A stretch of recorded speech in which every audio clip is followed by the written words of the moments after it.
instant enforcement of traffic. We are in the tail end of negotiations and conversations with the private sector. We should be able, by the end of this year, to put in the most of the hotspots, which is actually the A8 road from Mombasa to Malaba, Your Excellency. We should be able to put speed cameras. I will be gazetting in another 1 week or so the task force that will work on the smart transport system, which will encompass the police, the judiciary, the county government, the national government departments, including NTSA, to work on the legal framework for that enforcement. And with that, Your Excellency, we hope that we will make even greater recommendations on the amendment of the Act. We are not just putting technology for enforcement, we are also putting technology not just for the roads, Your Excellency, but vehicular telematics. Vehicular telematics, you saw it, Your Excellency, in the demo here. And it's already being used by transport companies, by PSV companies. That technology is going to sort many problems in this country, especially in the education sector. We have agreed with my colleague in education that we will make sure that this becomes mandatory for all our schools, that they can be able to monitor all the buses as they travel across the country. I can speak on this subject, Your Excellency, because it's extremely very important for us. I gave a directive the other day that we need to move the markets from the roads. Your Excellency, this is a bottom-up government. You have prioritized markets across the country, and every county now has 2 or 3 markets. We were with you in the Ondiani, around the area where an accident occurred, and there's a market you launched there. We have a market, I'm sure, coming up near Kangemi here, Your Excellency.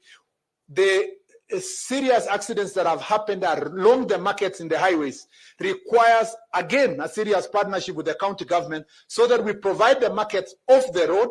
We have promised under Kenya that we will make sure that we have access roads that people can drive to the market, because many Kenyans would like to purchase their goods while still inside the car. We'll make sure that they can drive through, Your Excellency, the way we have in other joints all over the world drive through, so that they can buy their goods and go. But their markets must move from the road, because Kangemi is a disaster in waiting if we are not going to be serious on this issue.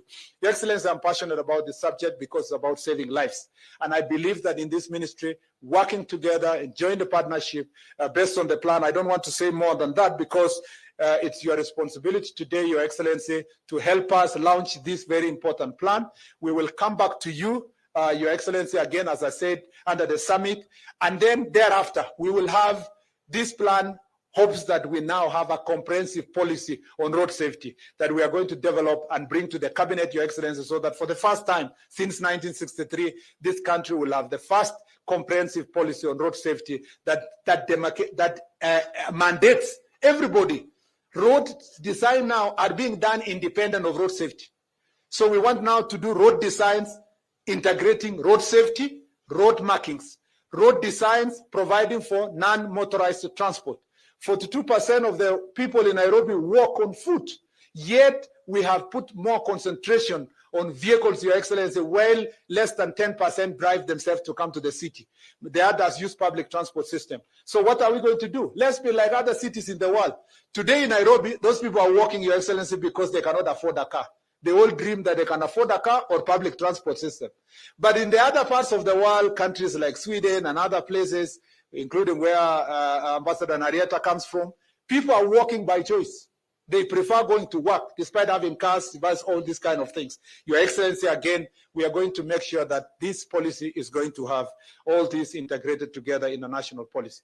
Without any further statements, Your Excellency, it is now my greatest honor, privilege to invite His Excellency President William Samoei Ruto to come and launch for us the plan.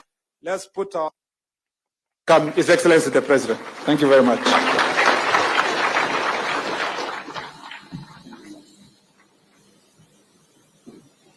Thank you very much. Let's take our seats. Asanteni sana.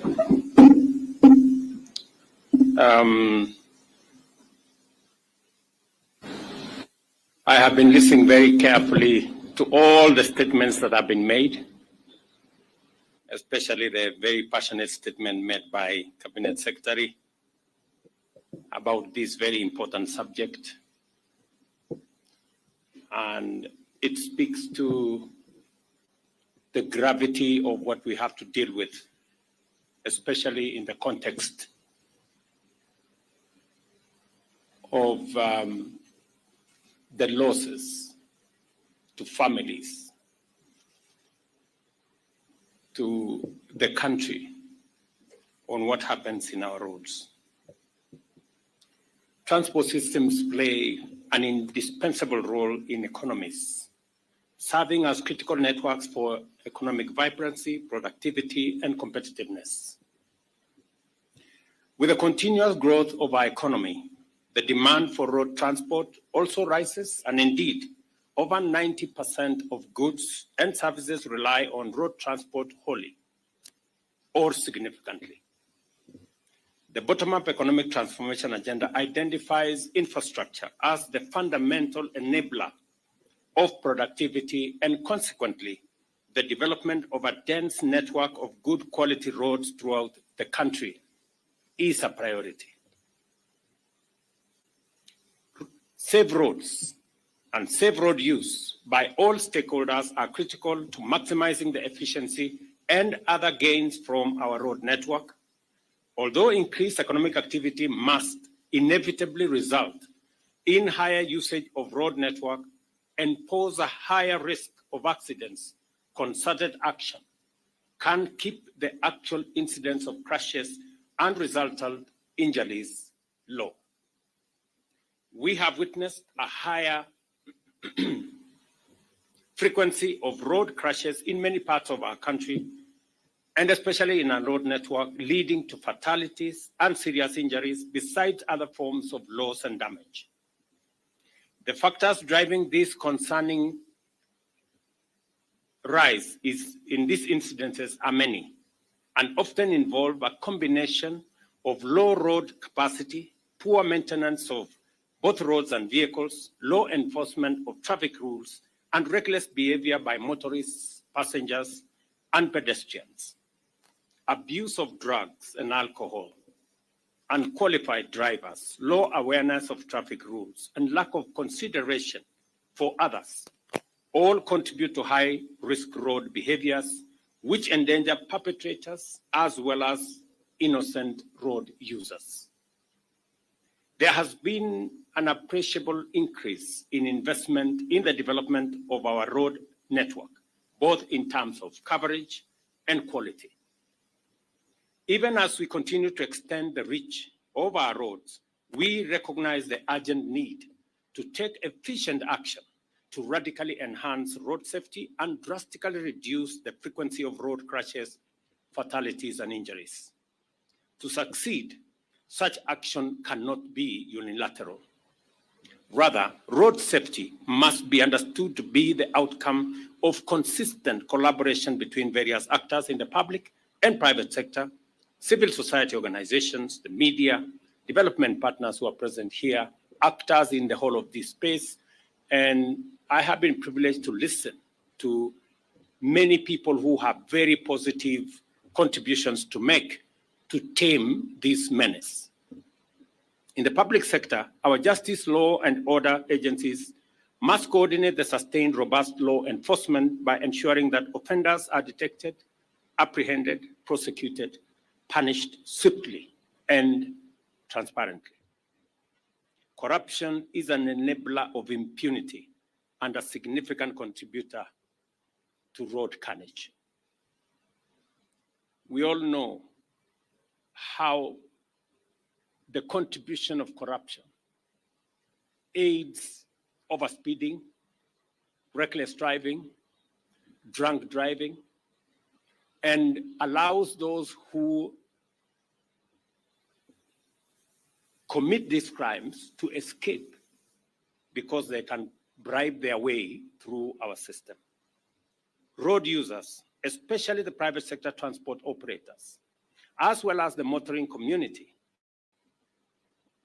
also have a duty to comply with the Traffic Act and every road safety requirement without seeking shortcuts.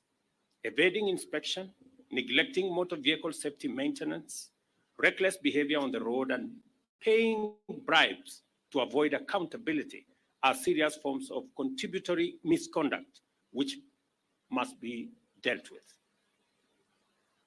The media and civil society also have a role to complement public and private sector efforts to provide training education and awareness with regard to responsible road behavior and promoting a safety culture based on consideration for the convenience and welfare of other people.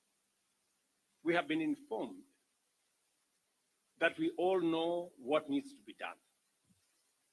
We all know that the largest contributor to road carnage is overspeeding, reckless driving, drunken driving. The numbers have not been coming down. The numbers have been going up. Every year, the numbers are going up. Waziri and your team, the numbers have to come down.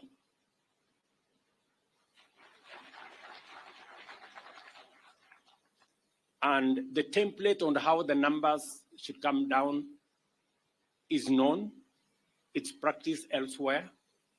Impunity is keeping us from doing the right thing. Governor Sakaja has said that he has closed pubs and places where alcohol is sold at termini. I mean, there cannot be greater impunity than licensing alcohol to be sold at termini when we know that the people at the termini are drivers. But it's continuing. It's happening just before our eyes. And I want to promise you, Governor, as I have said before, you will never get a telephone call from me to tell you to do the popular thing. I will not do it. I will always call you to tell you to do the right thing. It may not be popular, but as long as it's the right thing, do it. The challenge we have, and that is why we haven't made as much progress as we should, and that is why we have not achieved our potential as a country, is that those of us who have the opportunity to lead, those of us who have been chosen as leaders, want to do convenient things, want to do popular things. And I will say this again. As leaders, we are elected to lead, to serve, and to make a difference in people's lives. We are not elected to be popular. If you want to continuously to be popular, don't be a leader. Be something else. There is an opportunity for you to be popular all the time, for people to clap to you all, to clap for you all the time. Be a comedian. That way, you don't have to struggle. People will continuously clap for you. People will continue to laugh at what you're saying, and people will continue. You will continue to be popular. But those of us who have an opportunity to lead, let us do the right thing. It may not necessarily be popular, but the right thing will get us to the right place. And we will never go wrong by doing the right thing. And therefore, as we launch this program and this action and this strategy, we must be focused on results. We must be focused on results. And the results will be the numbers to come down. The target, as was said by the chair, is to cut down by 50%. I will be looking out for the 50%. Everything in between, you have my support, you have the support of this administration to do it. But the people of Kenya will be focused on results. I too will be focused on results.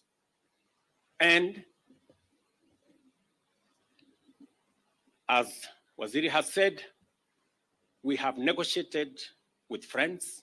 I want to thank many friends who support us in development of our infrastructure. The ambassador of EU has said EU has been a great partner, together with others, in developing our infrastructure, road infrastructure in Kenya. they are also willing to partner with us on matters road safety. I expect greater collaboration between the traffic department of the police and the NTSA. There has been some disconnect, sometimes competition between these two agencies.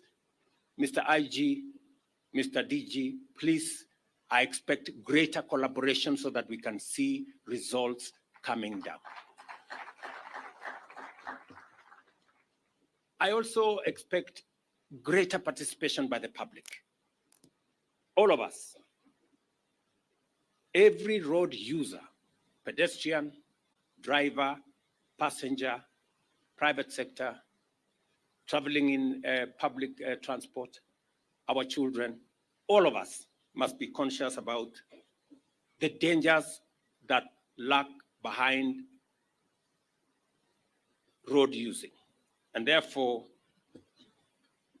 it is my expectation that we will be the administration that will finally deal with this challenge. We have 20,000 people in hospital because of different kinds of accidents on the roads. We're spending a colossal amount of money trying to treat them and to take care of them.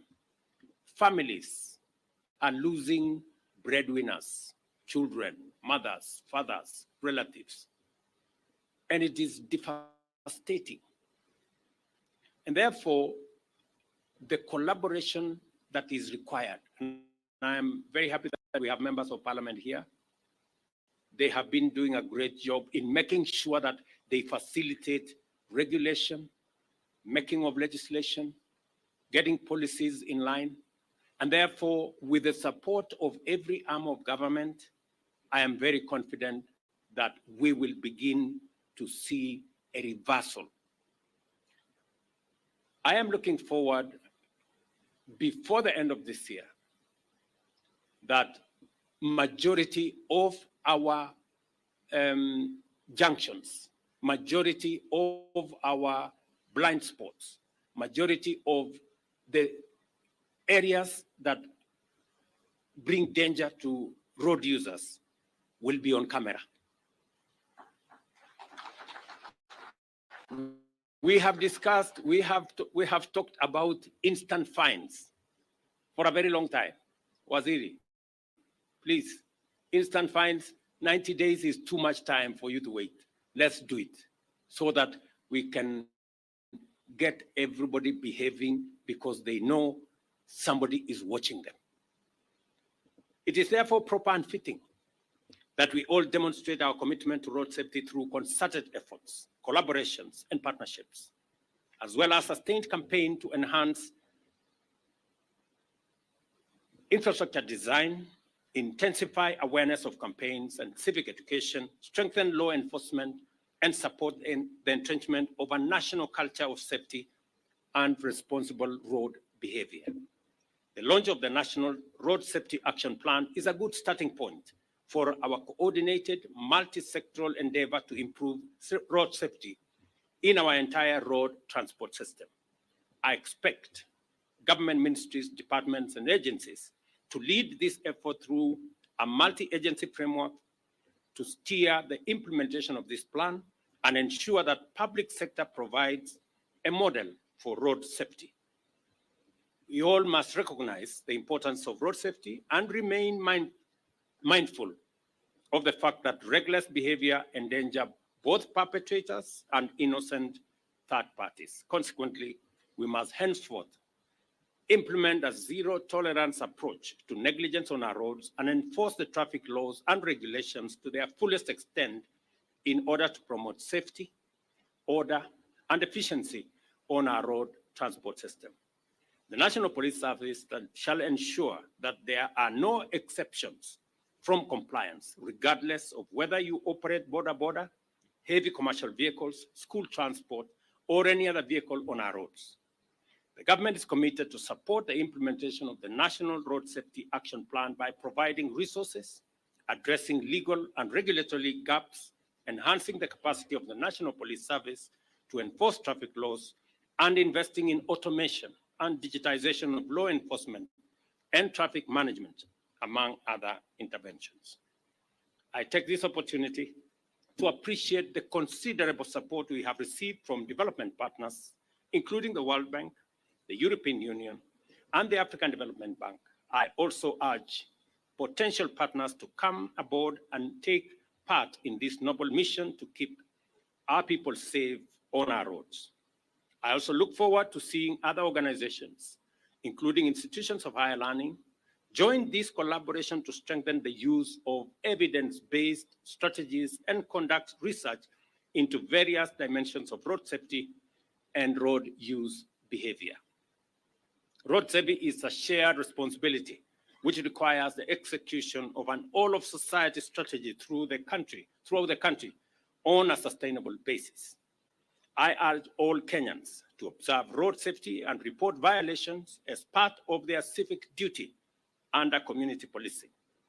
Do not travel in overloaded vehicles and use the earliest opportunity to make sure that you report speeding or recklessly driven vehicles. The police must collaborate with citizens and ensure that dangerously driven public service transport vehicles reimburse fares upon arrest. We are determined to transform Kenya's road transport system from sites of frequent carnage into an efficient network that drives productivity and competitiveness, because it is our intention to make sure that travelers reach their destinations and Kenyans travel safely in pursuit of opportunities to all places at all times. The collaboration that I see here from the Matatu Owners Association, those who are in the Association of Drivers, the ministry, and all actors, is a collaboration that will give us the opportunity to succeed, and not just succeed in a big way. So I look forward to 1 year from now, we will have another meeting. And in that 1 year from now, Kipchumba Murkomen, you better come and report to us that the numbers are coming down. Otherwise, you will be in a lot of trouble. The first National Safety Action Plan 2024-2028 is officially launched. Thank you very much, and God bless you.